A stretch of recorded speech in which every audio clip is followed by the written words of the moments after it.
Hello, Dr. Hurley. I'm Kushal Desai. I'll be demoing my final project for EC6122. For this project, I've used my previous lab 3. I've changed the initial setup so that it will be much more easier to see the movements. Um, and then I've created a class that uses the kinematics to calculate the new positions and rotations for the heads. For the Suzanne heads, and I've updated the control.cpp to match the project's guidelines, and also updated the lighting shader so that it will use the point lighting and use the random intensities from the applications to demonstrate the lighting requirements. So let's get into it.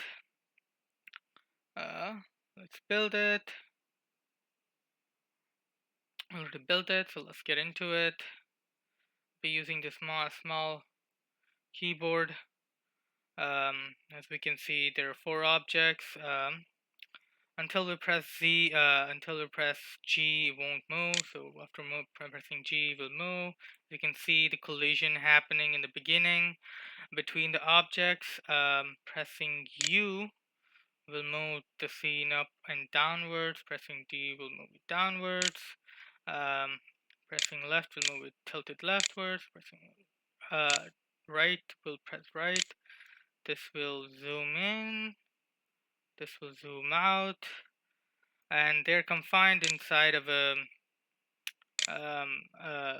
imaginary square, so they will have their collision with them, and they'll be, as you can see, they're colliding right here, and then so they will be just moving inside a confined location, confined square that I created for them to move on.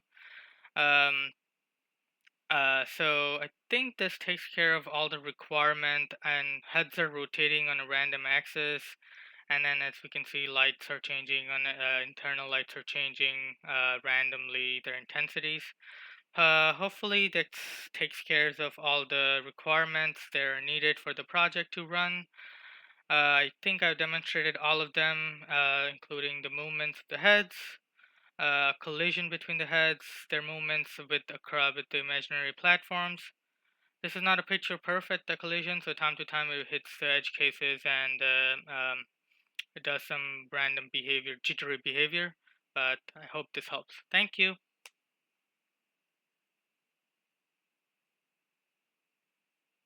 Oops.